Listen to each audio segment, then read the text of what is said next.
is called David. Say David. David. I can feel you. David. Say David. David.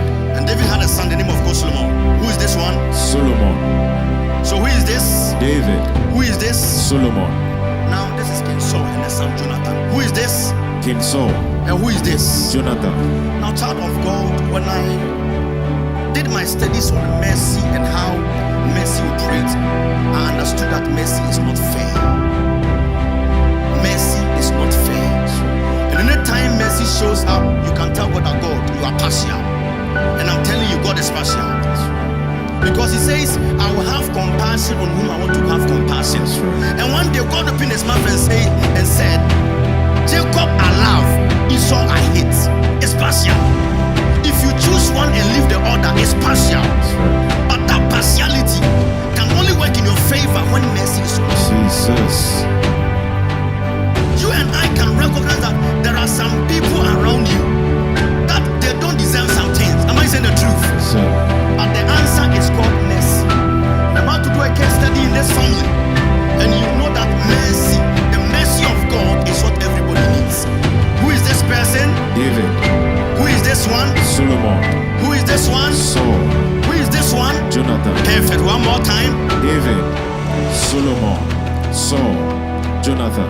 Now, child of God, when you look at David and you look at King Saul, the only sin King Saul did in the Bible we know that was documented, there were two. The sins I know of David that were documented, the great sins were 9. Saul's sins were 2. David were 9. But one day God showed up and said to David, David, I've taken my mercy from Saul and I have dropped it. Jesus. And you see the life of Saul, the hell he went through. And I said, God, what I need is your mercy. Somebody shout mercy. Mercy. Then David had a son. And this son, he went to serve idols by the name of Solomon. Solomon, his last part of his years, I will show you everything, was serving idols. And God said, but because of your father, I'm still with you. Saul's son, by the name of Jonathan, one of the good guys in the Bible. When David was going through hell, it was Jonathan who stood up and said, David, I will protect you.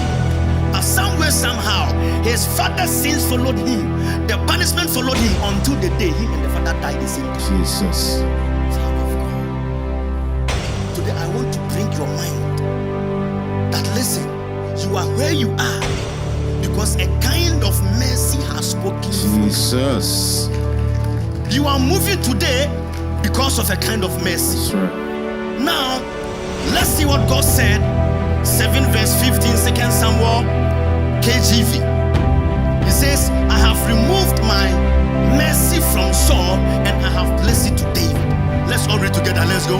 But my mercy shall not depart away from him, as I took it from Saul. Jesus, hold on. He says, I've taken my mercy from Saul and I'm giving to David and his descendants. What did Saul do? The only thing Saul did were 2. He was not supposed to offer sacrifices and he offered.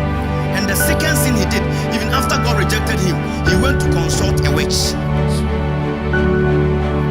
And I know many people are asking, so with all these people, their sins, what qualified them for the mercy? I'll come to it. He disobeyed God and he consulted a witch. Let me prove everything to you. 1 Samuel chapter 13, verse number 13. I want to take you through a journey. Yes. And Samuel said to Saul, what you have done is foolishly. You did not keep the Lord's commandments. Say the Lord's commandments. The Lord's commandments. So he didn't listen to what the Lord said. 1 Samuel 28 verse 7, Message Bible. Let's all read together. So Saul ordered his officials, find me someone who can call up spirits, Yes. so I may go and seek counsel from the spirits. His servant said, There's a witch at Endor. So Saul's scribe in the Bible, even the witch side, at that time, he disobeyed God. Now, let's go to David.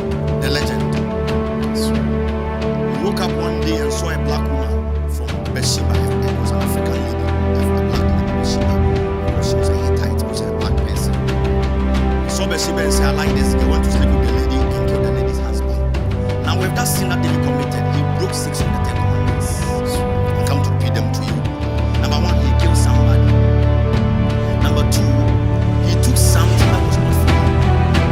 Number 3, he gave a false witness because he wrote a letter that when he comes they kill him. Number 4, he stole. Number 5, adultery. Number 6, the Bible says thou shalt not covet. He coveted. Number 7, he depended on his own strength on counting the people. One day he stood up and said, I'm counting the people. God said, I will give our afflictions. And he asked for forgiveness because when you count, it means you know your military might. And the other one that will shock you, God himself looked at David and said, David, one day David stood up and said, I've got a lot of money. I want to build a temple to God. God said to David, hey, you don't build a house because you have killed too many people. So God, you know he has killed many people. And he still used to like you. Let's go to 1 Chronicles chapter 22. I want to show you something. 1 Chronicles chapter 22, verse 6. And let's see what it says over there. And this one, let's all read together. Let's go. Then he called for his son Solomon and charged him to build a house for the Lord, the God of Israel. David said to Solomon, my son, I had it in my heart to build a house. I had in my heart to build for God. Let's continue.